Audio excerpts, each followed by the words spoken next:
நடிகர் ரோபோ சங்கருக்கு குடலில் இரத்தப்போக்கு இருந்ததாகவும் உள் உறுப்புகள் செயலிழந்து வயிற்றுப் பகுதியில் மிக தீவிரமான பிரச்சனைகள் இருந்ததாகவும் கூறப்படுகிறது.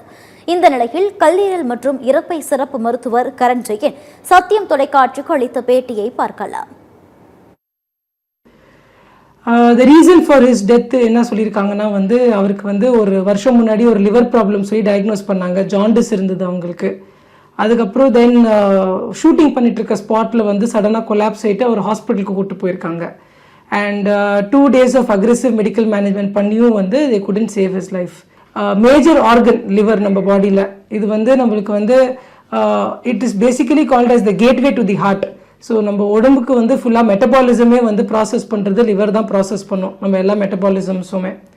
ஸோ ஒன்ஸ் நம்மளுக்கு இந்த மாதிரி ஜாண்டிஸ் டெவலப் ஆகுது, இல்லை நம்மளுக்கு க்ரானிக் லிவர் டிசீஸ் சொல்லிட்டு ஒரு விஷயம் சிர்ஹோசிஸ் என்று காமனாக சொல்லுவாங்க, அந்த மாதிரி ஏதாவது நம்மளுக்கு டயக்னோஸ் ஆகுதுன்னா it becomes very mandatory that நம்ம அட்லீஸ்ட் ஒரு ஒன்ஸ் இன் 3 months நம்ம ரெகுலர் பிளட் டெஸ்ட் எடுத்துகிட்டு பார்க்கணும்.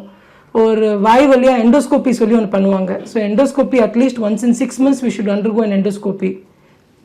லிவருக்கு ஸ்பெசிஃபிக்காக லிவரில் இந்த மாதிரி சிரோசிஸ் இருக்கிற லிவர் கேன்சர்ஸ் டெவலப் ஆகிறதுக்கும் ஒரு சிக்னிஃபிகண்ட் ரிஸ்க் இருக்கும்.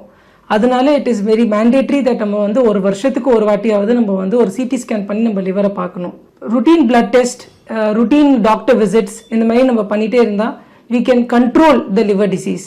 Not all cirrhotics need a liver transplant. அது நம்ம புரிஞ்சுக்கணும். அண்ட் லிவர் டிசீஸ் வந்த பிறகு ஒரு regular medical follow up and checkup பண்ணிகிட்டே இருந்தால் நம்ம இந்த வியாதியை கண்ட்ரோல் பண்ணலாம். லைக் ஜென்ரலாக நம்ம இது மாதிரி நிறைய other chronic diseases, diabetes, hyper tension, அது எப்படி நம்ம மாதம் பிளட் சுகர் டெஸ்ட் பார்த்துட்டு நம்ம அதை கண்ட்ரோல் பண்ணிகிட்ருக்கோம்.